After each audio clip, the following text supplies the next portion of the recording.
I've read the accounts, pored over the evidence, and pieced together the fragmented lives he left in his wake.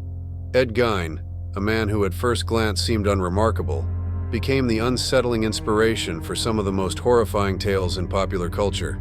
But his story, the reality behind the fiction, is far darker than any Hollywood creation could ever capture.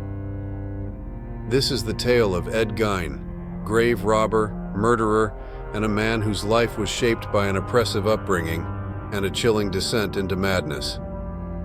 Ed Gein was born on August 27, 1906, in La Crosse County, Wisconsin, to George and Augusta Gein. From the very beginning, his life was shaped by his domineering mother, Augusta. She was a deeply religious woman, her beliefs steeped in fanaticism. Augusta viewed the world as a place of sin and depravity, teaching her sons, Ed and his older brother, Henry, that women, except herself, were vile temptresses and instruments of the devil. Ed's father, George, was an alcoholic who contributed little to the household beyond his presence. The family eventually moved to a farm in Plainfield, Wisconsin, an isolated location where Augusta could shield her sons from the corrupting influence of the outside world. For Ed, this seclusion created a strange dichotomy. He grew up idolizing his mother, yet living in an environment where human connection beyond her was nearly non-existent. Augusta's teachings left a deep imprint on Ed. He became socially awkward, an outsider in school, often ridiculed for his strange demeanor and effeminate mannerisms. But he bore the ridicule with quiet acceptance, retreating further into his mother's influence. The turning point came in 1940, when George Gein passed away. Ed and Henry took on odd jobs to support the family, earning a reputation as reliable workers, though Ed remained an odd figure in the community. But even as he worked, his life revolved around Augusta. In 1944, tragedy struck the Gein household.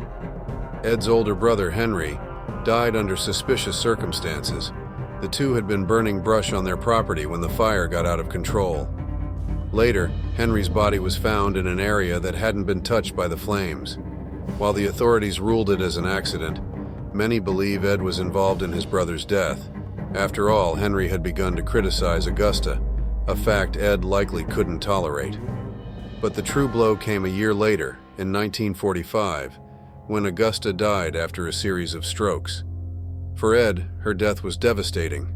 She had been his entire world, the axis upon which his life turned. Without her, he was adrift, alone in the world he had been taught to fear and despise. The farmhouse, once rigidly maintained under Augusta's watchful eye, began to deteriorate. Ed closed off the rooms his mother had used, preserving them as shrines while the rest of the house fell into squalor. He lived in isolation, subsisting on odd jobs and losing himself in macabre interests. Ed's fascination with death began to surface in disturbing ways. He developed an obsession with anatomy, particularly the female body, which he explored through books and medical texts. This interest soon led him to the local cemetery. Under the cover of darkness, Ed began exhuming corpses.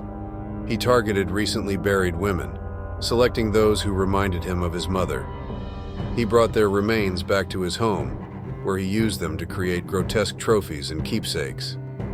Skin, bones, and other body parts became raw materials for his twisted creations: lampshades, belts, masks.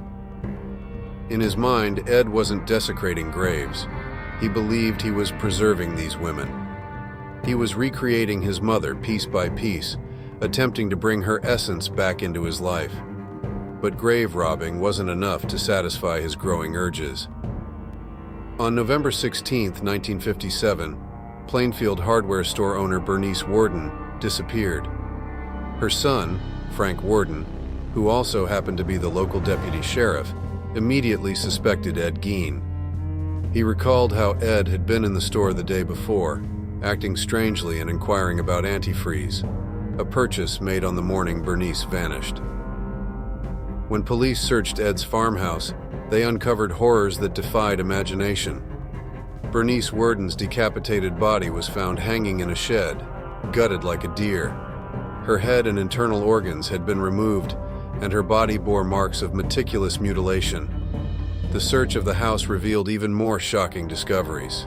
Skulls were turned into bowls, human skin was crafted into furniture and clothing, and Bernice's face had been skinned and turned into a mask. These macabre artifacts were the culmination of years of grave robbing and Ed's descent into madness. When confronted by authorities, Ed Gein confessed to 2 murders: Bernice Worden and Mary Hogan, a tavern owner who had gone missing 3 years earlier. He admitted to exhuming numerous bodies from local cemeteries, using the remains in his grotesque projects. Ed's calm demeanor during his confession was perhaps the most chilling aspect of all. He spoke of his crimes with detachment, as though describing routine tasks rather than acts of unspeakable horror. Ed Gein was declared mentally unfit to stand trial and was committed to Central State Hospital for the criminally insane. In 1968, he was finally deemed competent to face trial for Bernice Worden's murder. He was found guilty, but was again ruled insane, sparing him the death penalty. He spent the rest of his life in psychiatric institutions, where he was described as a model patient. Ed Gein died of respiratory failure on July 26, 1984, at the age of 77. The horrors uncovered at Ed Gein's farmhouse sent shockwaves through the nation, inspiring cultural works like Psycho, The Texas Chainsaw Massacre, and The Silence of the Lambs.